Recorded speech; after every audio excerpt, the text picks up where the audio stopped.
बिहार की सभी 243 सीट पर यूनाइटेड डेमोक्रेटिक अलायंस ने चुनाव लड़ने का ऐलान कर दिया है। भारतीय सब लोग पार्टी के राष्ट्रीय अध्यक्ष डॉक्टर अरुण कुमार के नेतृत्व में यूडीए चुनाव लड़ रही है। अरुण कुमार ने इस चुनाव में वर्तमान सरकार पर जमकर निशाना साधा है। उन्होंने कहा कि नीतीश राज में शिक्षकों की हालत बहुत खराब हो गई है। अब शिक्षक को बिहार में मस्टरबा कहकर तंज कसा जाने लगा है। उन्होंने कहा कि प्रकृति के मूल में जाकर संवेदनशीलता के साथ विकास के बारे में विचार करने की जरूरत है।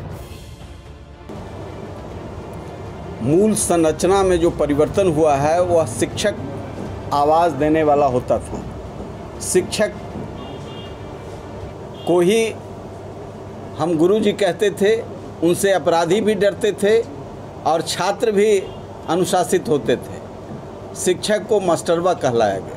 शिक्षक से सब अनप्रोडक्टिव काम कराया गया। शिक्षक को अपमानित करने की सारी योजनाएं बनाई गई। आप दुनिया के जो हमसे सीखे हैं, यूरोप के कई राष्ट्र ऐसे हैं जहां शिक्षक पर 302 में भी केस यदि हो गया तो उसके लिए परमिशन लेना पड़ता है सरकार से। उनके कोर्ट में जा कर के उनको चेयर दिया जाता है। शिक्षक एक ऐसी व्यवस्था थी भारतीय संस्कृति और परंपरा में जो सबसे राष्ट्रपति से भी ऊंचा पद माना जाता था, जिसको धीरे धीरे हमने नष्ट किया। और आज इतनी अराजकता पैदा कर दी गई है कि लोग रोटी पर चिंतित हैं। सिर्फ वो रोटी किसी तरीके से हो जाए इसके लिए चिंतित हैं। वो चिंतित नहीं है कि हमारी परंपरा क्या है, हमारे मूल्य क्या है, हमारे जो गरीब लोग हैं हमारे इर्द गिर्द उनके जीवन शैली पर क्या प्रभाव पड़ रहा है, हमारे अस्पतालों में दवा नहीं मिल रही है तो इसके लिए क्या करना चाहिए। ये सारे जो मानवीय सवाल हैं वो गौण होते जा रहे हैं। इसीलिए स्वामी जी ने जो कहा कि हमें प्रकृति के मूल में जाना चाहिए। प्रकृति के मूल में जाने के बाद आप संवेदनशील हो जाएंगे। भारतीय सब लोग पार्टी के नेतृत्व वाली यूनाइटेड डेमोक्रेटिक अलायंस बिहार की 243 सीटों पर चुनाव लड़ रही है। भारतीय सब लोग पार्टी के राष्ट्रीय अध्यक्ष अरुण कुमार ने गठबंधन में शामिल कुछ नए दलों का भी जिक्र किया है। उन्होंने कहा कि यूडीए सभी सीटों पर मजबूती से चुनाव लड़ रहा है। सभी सीटों पर लड़ेंगे। अभी बतलाया कि हम लोग लगभग 150 सीट पर आपसी कोऑर्डिनेशन में किए हैं, जिसमें सबसे अधिक सीट भारतीय सब लोग पार्टी लड़ रही है। 80 सीट पर हमारे कैंडिडेट चले गए हैं। बाकी शेष सीटों का नाम हमने बतलाया कि ये लोग लड़ रहे हैं सहयोगी पार्टी के रूप में और यूनाइटेड डेमोक्रेटिक अलायंस के बैनर के तले है। अब राजीव भृगु कुमार जी अपनी राय रखेंगे और एक और आज मेहमान आए हैं स्वाभिमान पार्टी के।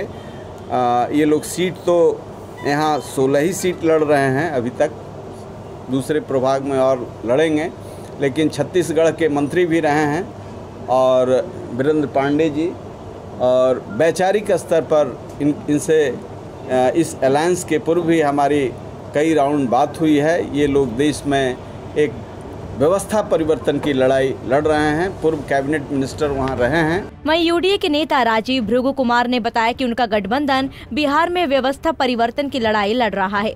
उन्होंने कहा कि बेरोजगारी, खेती, किसानों की दिक्कतें, बदहाल स्वास्थ्य सेवाओं और निजीकरण की नीति के खिलाफ यूडीए चुनाव लड़ेगी।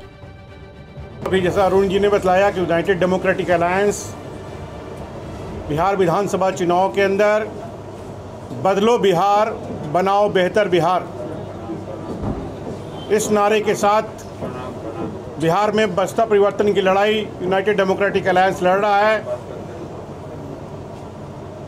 और मैं आपको विश्वास दिलाता हूं कि नौजवानों की जो लड़ाई है वो यूनाइटेड डेमोक्रेटिक अलायंस और इसके नेता हमेशा पहली पंक्ति में रहकर उसकी लड़ाई लड़ते रहे हैं। और बिहार विधानसभा चुनाव में बेरोजगारी का जो सवाल है, किसानों की बदहाली का जो सवाल है, कृषि की अव्यवस्था का जो सवाल है, स्वास्थ्य जो सेवाएं हमारे बिहार में चौपट हो गई हैं, ये सारे सवाल इस चुनाव के केंद्र में रहने वाले हैं।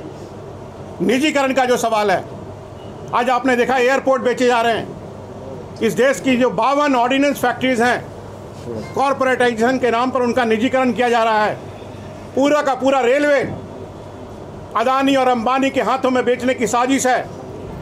नौजवानों से उनके रोजगार छीनने की ये जो साजिश है, यूनाइटेड डेमोक्रेटिक अलायंस नौजवानों के हित में पूरी मजबूती से साथ खड़ा है।